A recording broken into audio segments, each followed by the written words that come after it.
All right. How's everybody doing? All right, here's the deal. You get the afternoon session as a speaker. They either really trust you or they really hate you. Okay, but I think Rich Brooks loves me, and if he doesn't, his dad does. Did you guys know this is Rich's dad right here? Rob, raise your hand. Stand up, man. This conference literally wouldn't exist without you.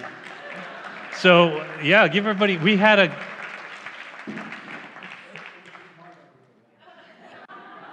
first thing I said, I was like, thanks for bringing Rich into the world. And it was super awkward, and then that's when we knew we were friends. Okay? A little bit about me. I know we're going to be spending the next 45 minutes together. That link there, mikekim.com /AOC, I'll give that to you at the end of the presentation, so you do not have to furiously take notes. I'm going to give you all the slides. Is that cool? That's like the least awesome reception I've ever had. But, so you do not have to take notes. Is that cool? All right, I will give you all the slides, especially because we're going to be doing a lot of copywriting, so there are a lot of phrases that I'm going to write for you out and I'm going to share with you guys. So you do not have to like whip out your phone and take pictures the whole time in my slides. I'm just going to give them to you. But a quick, just introduction to myself. I'm a marketing consultant. I'm a speaker. I actually cut my teeth in marketing in small business, just like many of you. Who here is representing a small business? Right, all right, awesome. Give yourselves a hand, right? I get it, overworked, probably underpaid, right? Don't nudge your boss a little if you came with him or her. And I was the CMO for a company just outside of New York City.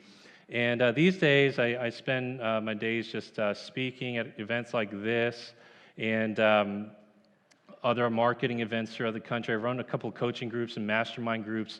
I went full-time into my own business back in 2015, and I've worked with clients like Donald Miller from StoryBrand, and some of you follow John Maxwell. He's a leadership author.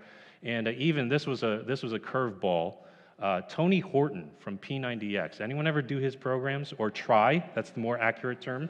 Try. And when we met, you'll quickly realize I have a penchant for weird greetings. I said, Tony, I've spent a lot of time with you, half naked.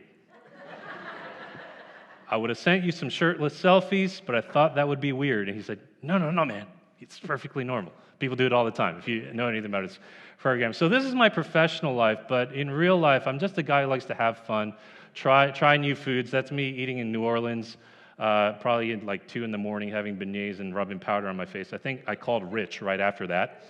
We have that kind of bond, and these are my two Korean nephews. I know you don't know what that means. That's Caucasian and Korean. They are halflings, so you can see their brown little hair. They don't get that from my side of the family. That's my brother-in-law's side of the family. I like to scuba dive. And I'm very, very, very, very similar to you guys. I want to do good work. I want to do work that matters. I want to live a life that is fulfilling and adds value to others. Anyone like that in here? Yeah? Yeah, all right. And so marketing is just one way that we can all do that. And I'm excited to share with you guys a little bit of my background and expertise and experience in copywriting. And if there's one theme that's kind of tied everything together today, it would be this. And I promise you, I had this on the slides before I even came to the event, because if someone were to ask, what is your praxis? What is your tenet? What do you believe about marketing that's different than everyone else, or seemingly like everyone else? It would be this, that marketing isn't about closing a sale, it's about opening a relationship. I had the pleasure to meet John Jantz here, who spoke this morning, and Duct Tape Marketing was one of the first marketing books I'd ever read. And from him, I learned know, like, trust, try, buy, repeat, refer. How many of you enjoyed that session? Right? And you've heard this woven throughout the course of the day. Sales happen, but in today's context, in today's society, marketing doesn't work when we just try to sell right out the gate. We have to build a relationship. Now, I'm going to pull back a little bit because I want us to see how copywriting fits into the overall strategy of a brand. And the way I see it, there are 3 identities to every brand. 3 identities. And these identities are like legs on a tripod. All right? One of them gives out, you fall over. Okay, so they're in no particular order, but you're going to also quickly find I really like alliteration. So when I can, I'll start the words with the same letter, so it's easy to remember. So remember, these don't go in order, but they're all really important. But they're this: verbal identity, the visual identity, and the value identity. Most of us understand the visual identity of a brand. Those are the logo marks, the colors, the kind of photos we take. And many of us understand already the value identity of a brand. That's your positioning. Are you Louis Vuitton or are you Walmart? But most of us don't understand that brands have a verbal identity. It's how they talk. Okay? It's how they talk. How many of you have brand guidelines for your company? How many of you have verbal brand guidelines for your company? Okay, significantly less. We got some diligent people in here. That's good, right? Like you tell your salespeople, "Thou shalt not call this a whatever word," right? Certain calls to action and so on and so forth. And so, of course, the verbal identity of a brand is determined by copywriting. So we're going to spend a few minutes talking about copywriting and give you some phrases that are going to help you be a little bit more effective when it comes to conversions on your copy. So what I really want us to understand is this, that when we influence language, we influence thinking. Words have made people fly in different airlines, buy different clothes, shop in different stores. So when we influence language, we influence thinking. And just to prove a point, I pulled up an ad here, and this is from the aforementioned Louis Vuitton. And I want you guys to read the copy right on that ad. Okay? Price matching, coupons accepted, low prices every day.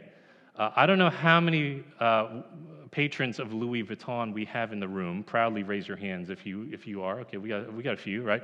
And they don't even understand the word discount at Louis Vuitton. In fact, I dare you to go into a Louis Vuitton and ask them for a discount or ask if you can redeem a coupon.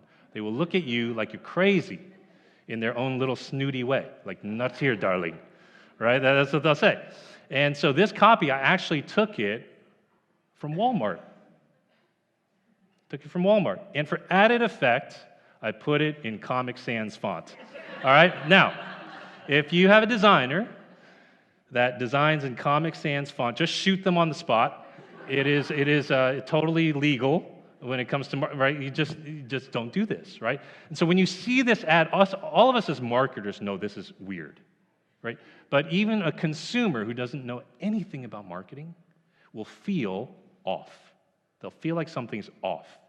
And what that off feeling is a misalignment between, let me say it again, the verbal identity, the visual identity, and the value identity of the brand. How many of you guys get it, right? Get it now, right? You're like, aha, okay, right? So this is what the actual ad is. Sometimes home is just a feeling.